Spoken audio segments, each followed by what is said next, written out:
भारत एक सोने की चिड़िया थी, ये बात हमने कई बार सुनी है। लेकिन भारत पर काफी ज्यादा विदेशी अतिक्रमण हो जाते हैं और उस वजह से जो भारत का सोना था, भारत का जो वैभव था, वो बाहर चले जाता है। लेकिन दोस्तों, अब जो दिन थे वो पलट चुके हैं। अब भारत ने काफी प्रगति कर ली और जो सोने का भंडार है भारत का, अब बहुत ही ज्यादा मात्रा में अब जमा हुआ है। इतना जमा हुआ है कि जैसे कि यूके है, ब्रिटेन, जिसने हमारे ऊपर 150 साल तक राज किया, इनसे भी ज्यादा अब सोना भारत की सरकार के पास है।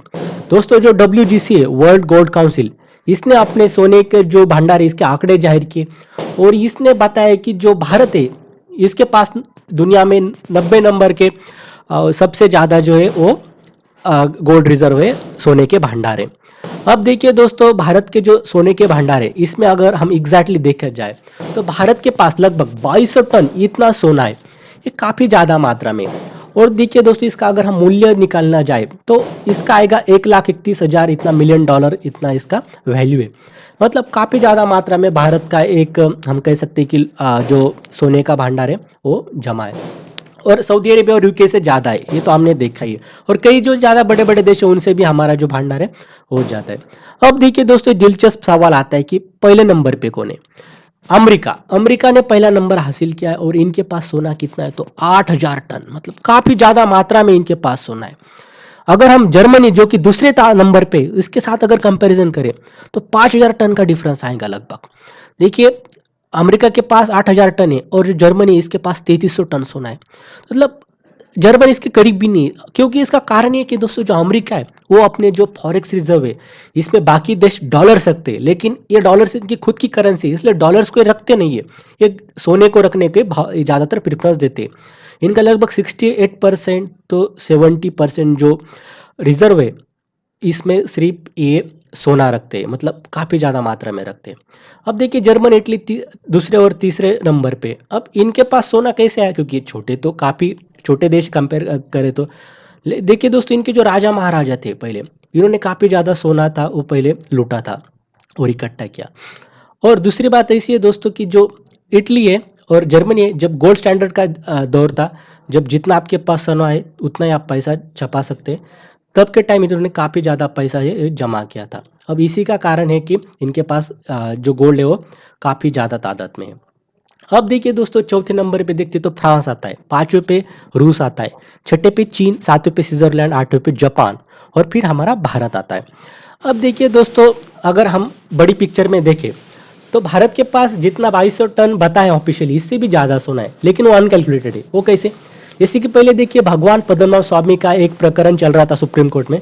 तब ऐसा एस्टिमेट लगाया गया था कि जो 4,000 टन जो सोना है वो सिर्फ एक मंदिर में। अब देखिए, एक मंदिर में 2,200 टन तो भारत का ऑफिशियली, एक मंदिर में इतना ज़्यादा है, तो बाकी भी मंदिर है भारत में। और यही नहीं तो बहुत सारे लोग देखिए, हमारे पूर्वज वगैरह, हम कभी एक न्यूज़ में भी देखते हैं कि जमीन के नीचे सोना था, वो मिल गया किसी माइनिंग के दरमियान या किसी घर के काम के दरमियान। तो वो सोना भी हमारा अनकैलकुलेटेड है अभी तक। तो अगर हम ऐसा एस्टिमेट लगाए, ये सब सोना ऐड करें, तो भारत हो सके तो फर्स्ट नंबर पे भी जा सकता है, या सेकंड नंबर तो कहीं नहीं गया भारत का दुनिया में। इतना ज़्यादा सोना भारत के पास है, मतलब कि जो भारत है हमारा, वो सचमुच सोने की चिड़िया यहाँ पे दिखाई देता है।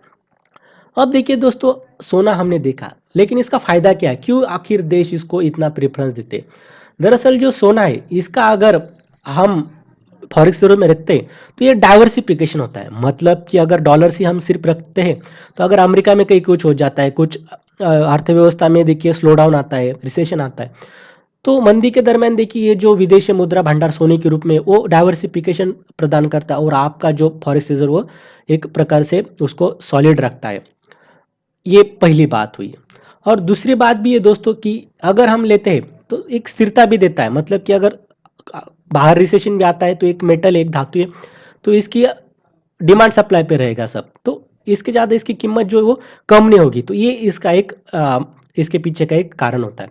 और अगला एक कारण है कि हम अगर कहीं भी लोन लेने जाए तो अगर उसके लिए हमें कोई गिरवी रखना पड़ता है तो हम सोना रख सकते हैं। जैसे कि 1991 में हमारे पास जो काफ़ी ज़्यादा आर्थिक संकट आया था, तब हमने हमारा जो सोना था वो बैंक ऑफ इंग्लैंड और बैंक ऑफ स्विट्जरलैंड में गिरवी रखा था।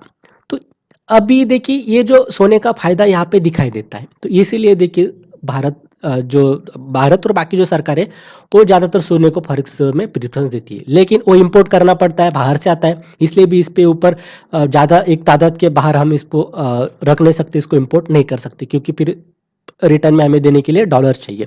तो ये पूरी बात हुई। और देखिए दोस्तों, ये डॉलर्स को इन्वर्सली प्रोपोर्शनल रहता है, मतलब कि देखिए अगर डॉलर्स की कीमत कम होती है तो सोने के भाव बढ़ जाते हैं। तो ये क्योंकि डॉलर्स के भाव अगर गिरते हैं तो लोग फिर सोने को प्रेफरेंस देते हैं इन्वेस्टमेंट के लिए, उसकी डिमांड बढ़ती है तो उस पर लोग ज़्यादातर इन्वेस्ट करते हैं। ये बात हुई।